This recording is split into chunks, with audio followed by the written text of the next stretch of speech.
ગુજરાતની જનતાને લોકતાંત્રિક આવાજના રાષ્ટ્રીય સંયોજક રજનીશસિંહ તોમરના પ્રેમભર્યા નમસ્કાર. મિત્રો, આદિવાસી સમાજ માટે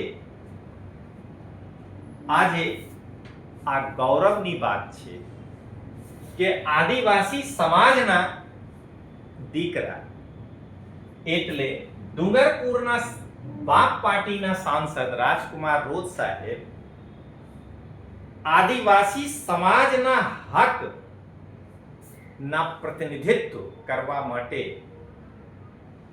સ્વિટ્ઝરલેન્ડના પાટનગર જેનેવામાં યુએનના સમિટમાં ભાગ લેવા માટે ગયા છે. અને બીજા બાજુ આદિવાસી સમાજ ને ગુમરાહ કરવા વાળા કટકીબાજ કેજરીવાલ સામે નમનાર ચેતર વસાવા જેલમાં છે. તો મિત્રો, અહીંયા હું એક પંચ કહેવા માંગુ છું. તો આ પંચ સાંભળો. આદિવાસી સમાજના ગૌરવ અને આદિવાસી સમાજના દીકરા ડુંગરપુરના ભારત આદિવાસી પાર્ટીના સાંસદ રાજકુમાર રોજ સાહેબ આદિવાસી સમાજના પ્રતિનિધિત્વ કરવા માટે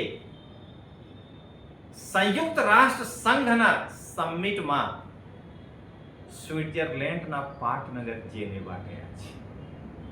આ આદિવાસી સમાજ માટે ગૌરવની વાત છે. મિત્રો, હું રાજકુમાર રોજ સાહેબના ફેન છું, કેમ કે રાજકુમાર રોજ સાહેબ સકારાત્મક રાજનીતિ કરે છે અને હું ચેતર વસાવાના એ માટે ટીકા ટિપ્પણી કરું છું કે એ સામંતી પાર્ટી શરાબ ઘોટાલાના આરોપી કેજરીવાલ સામે નમીને આદિવાસી સમાજને ગુમરાહ કરી રહ્યા છે. અહીંયા મિત્રો હું એક પંચ કહેવા માંગુ છું.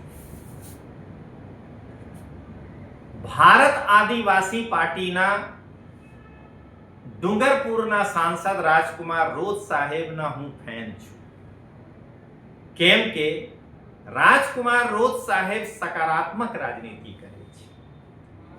પણ એના સાથે સાથે હું કટકીબાજ ચેતરના ઉપર ટીકા ટિપ્પણી આના માટે કરું છું કે ચેતર એક સામંતી પક્ષ શરાબ ઘોટાલાના આરોપી કેજરીવાલના પાર્ટી આમ આદમી પાર્ટીમાં જઈને આદિવાસી સમાજને ગુમરાહ કરે છે.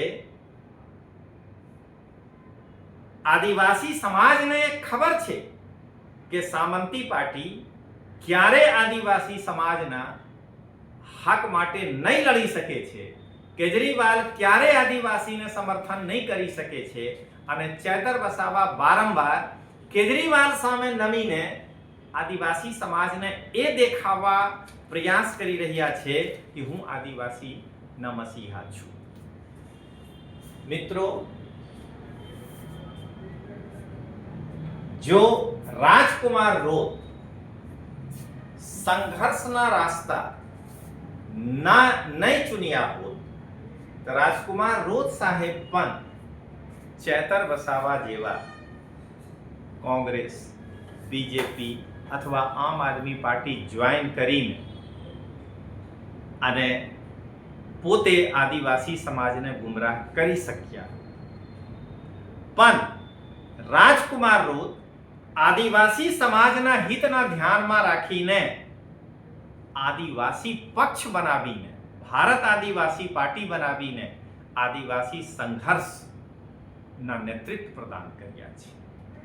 અને કટકીબાજ ચેતર કેજરીવાલના ચરણોમાં જઈને લોટી ગયા છે અને આદિવાસી સમાજને ગુમરાહ કરી રહ્યા છે. તો મિત્રો, હું અહીંયા એક પંચ કહેવા માંગુ છું. રાજકુમાર રોજ સાહેબ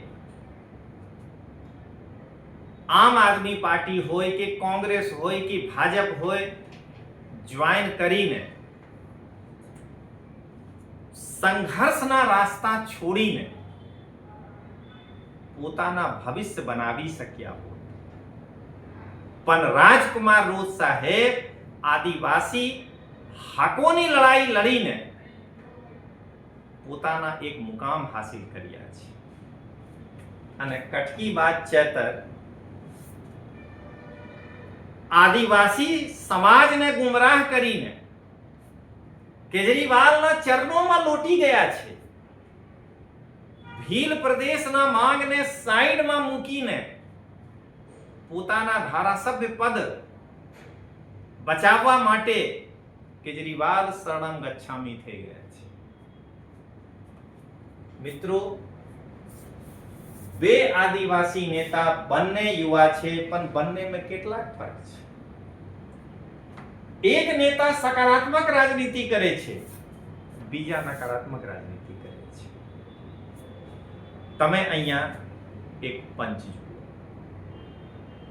ભારત આદિવાસી પાર્ટીના નેતા રાજકુમાર રોજ સાહેબ આદિવાસી સમાજના હિત ને ધ્યાનમાં રાખીને આદિવાસીઓના વિકાસ કેવી રીતે થાય એના માટે સકારાત્મક રાજનીતિ કરે છે. જ્યારે કટકી બાદ ચેતર પોતાના વિકાસ, પોતાના દીકરાના વિકાસ, પોતાના પરિવારના વિકાસ કેવી રીતે થાય આ ધ્યાનમાં રાખીને નકારાત્મક રાજનીતિ કરે છે. એ બંનેમાં ફરક છે. તો મિત્રો, હવે મને લાગે છે કે આદિવાસી સમાજ ગુજરાતના હોય કે રાજસ્થાનના હોય, ચૈતરને છોડીને, કેમ કે આ નકારાત્મક રાજનીતિ કરે છે, રાજકુમાર રોજ સાહેબને સહકાર આપે, મને લાગે છે કે આદિવાસી સમાજને હક મળશે. તો હું અહીંયા એક પંચના માધ્યમથી કહું છું. આજે ગુજરાત હોય કે રાજસ્થાન હોય કે મધ્યપ્રદેશ હોય કે મહારાષ્ટ્ર હોય, આદિવાસી સમાજ ભારત આદિવાસી પાર્ટીના ડુંગરપુરના સાંસદ રાજકુમાર રોજ સાહેબની સકારાત્મક રાજનીતિને સહકાર આપે અને ગુજરાતના આદિવાસીઓ પોતાના ઘર ભરવા વાળા, પોતાના પરિવારને વિકાસ કરવા વાળા કટકી બાદ ચેતરને સાથ છોડીને ભારત આદિવાસી પાર્ટીના સાંસદ રાજકુમાર રોતને સાથ અને સહકાર આપવી જોઈએ અને ચેતર ઉપર દબાણ આપવી જોઈએ કે ભાઈ કા તો તમે આમ આદમી પાર્ટી છોડીને બાપ જોઈન કરી લો, આ નહીં તો હું આદિવાસી સમાજ તમારા સાથ છોડી દઈશ. તો ચાલો મિત્રો મળીએ. જય હિન્દ, જય જય ગરવી ગુજરાત, જય જોહાર.